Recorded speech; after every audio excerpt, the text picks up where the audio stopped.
Hello everyone. जैसा कि आप सभी लोगों का एयरफोर्स अग्निवीर का 30 जुलाई का फर्स्ट शिफ्ट का एग्ज़ाम हो गया है।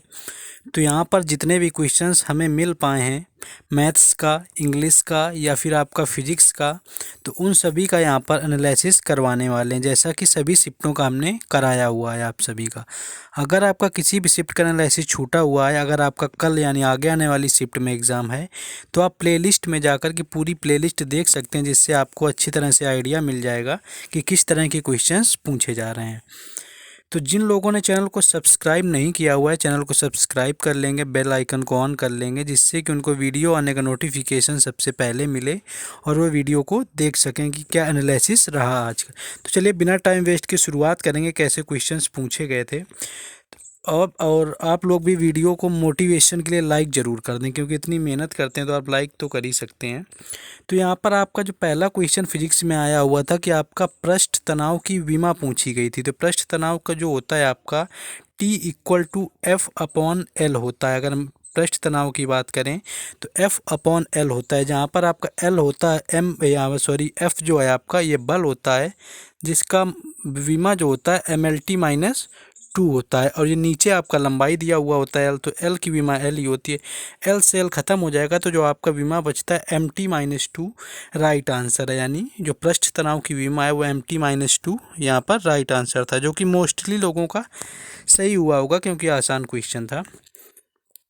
एक क्वेश्चन आया हुआ था, जब पृथ्वी सूर्य का चक्कर लगाती है तो क्या नियत रहता है। तो इसकी बात करें तो कोणीय संवेग संरक्षित रहता है, ये राइट आंसर था। आपका ऑप्शन में क्या दिया हुआ था। तो जिन लोगों का फर्स्ट शिफ्ट में एग्ज़ाम हुआ है उन लोगों को कंफर्म करना है, या जो भी क्वेश्चन यहाँ पर नहीं ला पाए आप लोगों के लिए कमेंट करके क्वेश्चन आप सभी को बताने हैं। तो जो ये क्वेश्चन था आपका, तो इसमें कोणीय संवेग संरक्षित रहता है जब पृथ्वी सूर्य का चक्कर लगाती है। नेक्स्ट देखेंगे, नेक्स्ट क्वेश्चन आपका सैनोनिम्स से पूछा गया था कि सस्पेंड का सैनोनिम्स क्या। तो सस्पेंड के सैनोनिम्स की बात करें वैसे भी होता है निस्ताकित करना, मतलब किसी चीज़ को हटाना, किसी से पोस्ट से देखा होगा सस्पेंड कर दिया जाता है, निलंबित करना। तो इसका आपका जो सैनोनिम्स होगा वो रेस्ड भी हो सकता है, एडजर्न्ड भी हो सकता है, होल्ड ऑफ हो सकता है, पुट ऑफ हो सकता है। लेकिन आई थिंक जैसा कि मैं स्टूडेंट्स से पता चला है कि इनमें से कोई ऑप्शन में था ही नहीं, जहाँ तक बता रहे थे। लेकिन स्टॉप आपको ऑप्शन में दिया हुआ था। अगर इनमें से कोई आपको ऑप्शन में नहीं था तो स्टॉप यहाँ पर इसका एकदम अप्रोप्रिएट आंसर था। अब आपने, अगर आपका एग्ज़ाम आज था तो आपको कमेंट करके बताना है क्या ऑप्शन थे या आपने कौन सा टिक किया हुआ है। लेकिन सस्पेंड के rest, adjourned, hold of, put off ये सारे सिनोनिम्स हो सकते हैं। अगर इनमें से नहीं दिए हुए थे तो स्टॉप जो है आपका राइट आंसर था। नेक्स्ट क्वेश्चन कहते हैं कन्फर्म का एंटोनिम आया हुआ था। तो कन्फर्म का एंटोनिम आया था तो इसके हमें चारों ऑप्शन मिल गए थे। तो ऑप्शन के अकॉर्डिंग जो इसमें रिफ्यूट था मान लो, कन्फर्म का वेरीफाई भी दिया हुआ था जो कि सैनोनिम्स ही होता है, क्लैरिफाई दिया हुआ था जो कि भी उसका सैनोनिम्स ही होगा, इस तरह के दिए हुए थे। तो रिफ्यूट जो था आपका, रिफ्यूट यहाँ पर राइट आंसर था। तो ये आपको ध्यान रखना है कि कन्फर्म जो आया था आपका उसका एंटोनिम रिफ्यूट था।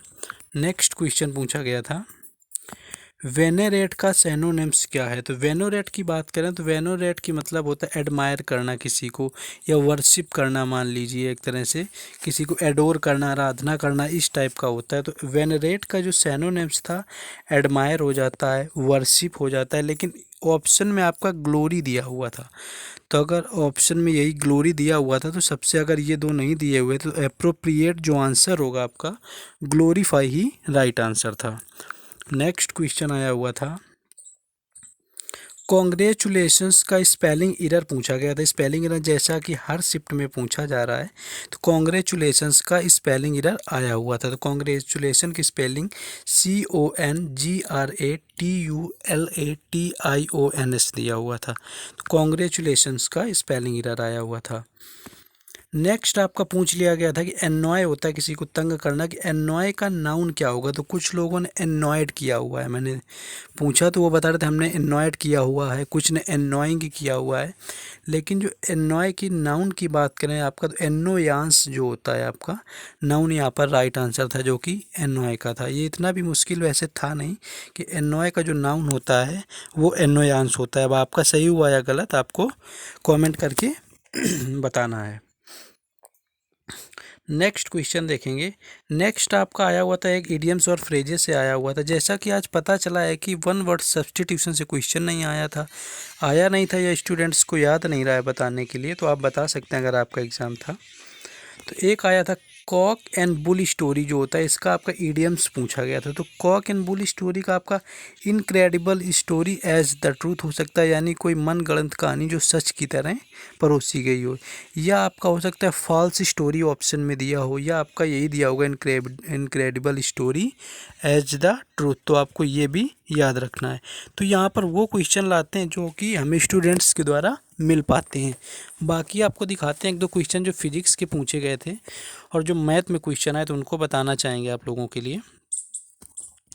मैथ की बात करें अगर आपके, तो मैथ का क्वेश्चन आया हुआ था। एक तो ऐसा था कि आपको ए वेक्टर दिया हुआ था, ए वेक्टर की वैल्यू दी हुई थी, बी वेक्टर की वैल्यू दी हुई थी, और आपको मॉड ए क्रॉस बी यानी vector A cross vector B का मॉड पूछा गया था। तो वेक्टर ए की वैल्यू थी, वेक्टर बी की थी, और मॉड ए क्रॉस बी का दोनों का वेक्टर करके पूछा गया था। तो एक क्वेश्चन ये आया हुआ था आपका मैथ में। एक और क्वेश्चन था आपका, यहाँ पर सॉल्व नहीं करवा सकते इतनी छोटी स्क्रीन में, नहीं तो आपको हम सॉल्व भी करवा देते। तो थोड़ा मैनेज कर लीजिए आप लोग। 10x दिया हुआ था और नीचे साइन कॉज एक्स दिया हुआ था, √10x था, नीचे साइन कॉज एक्स दिया हुआ था, साइन एक्स कॉज एक्स। इसका आपको इंटीग्रेशन करना था, √10x upon sine x cos x. तो ये एक आपका आया हुआ था। इसके अलावा एक आपका क्वेश्चन बायनोमियल थ्योरम से भी था, द्विपद प्रमेय से, कि x + 2y के पावर 9 और इसमें x के पावर 6 और y के पावर 3 इनका गुणांक पूछा गया था। यानी क्वेश्चन था x + 2y के पावर 9 और x के पावर 6 इंटू y के पावर 3 का कोफिशिएंट यानी कि गुणांक पूछा गया था। तो ये एक क्वेश्चन आपका आया हुआ था। और एक क्वेश्चन आपका परम्यूटेशन से था, आपको आर्टिकल दिया हुआ था,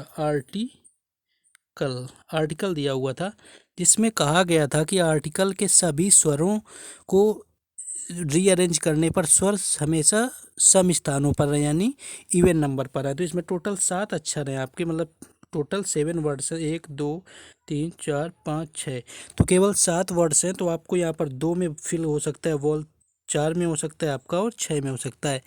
यानी 3 ही आपके यहाँ पर वॉवेल दिए हुए थे और 3 जगह 2 4 6 यानी सम स्थानों पर फिल हो जाएंगे। यानी इसका तो 3 फैक्टोरियल आ जाएगा, कोई कहीं भी फिक्स हो सकता है। बाकी 4 स्थान बचेंगे जिन पर आप कॉन्सोनेंट को फिल कर सकते हैं। यानी इसका आंसर हो जाएगा 4 फैक्टोरियल, यानी 3 फैक्टोरियल इंटू 4 फैक्टोरियल जो आपका राइट आंसर होगा, इसका वही राइट आंसर था। ठीक है। एक आपका कलांतर और पथांतर में संबंध पूछा गया था, उससे कुछ क्वेश्चन था कि delta phi equal to 2π upon lambda into delta x. जो कलांतर और पथांतर में संबंध होता है आपका, delta phi equal to 2π upon lambda into delta x. तो ये राइट आंसर था। एक आपका प्रत्यावर्ती धारा से आया था, वी आर एम एस बराबर 200 वोल्ट दिया हुआ था आपका, n बराबर 50 हर्ट्स दिया हुआ था आपका, और वैल्यू जो पूछा गया था वो आपसे पूछा गया था, आई थिंक वैल्यू आपका पूछा V साइन ओमेगा टी पूछा गया था, ऐसा कुछ क्वेश्चन था। तो V0 आप निकालने के लिए क्या करेंगे कि V0 निकालने के लिए आप क्या करेंगे कि VRMS equal to V0 upon √2 होता है। तो इसकी वैल्यू 200√2 आ जाएगी, और साइन ओमेगा टी की जगह, ओमेगा की जगह n का मान दिया हुआ है तो n की जगह आप 2πn हो जाएगा ना, 2n।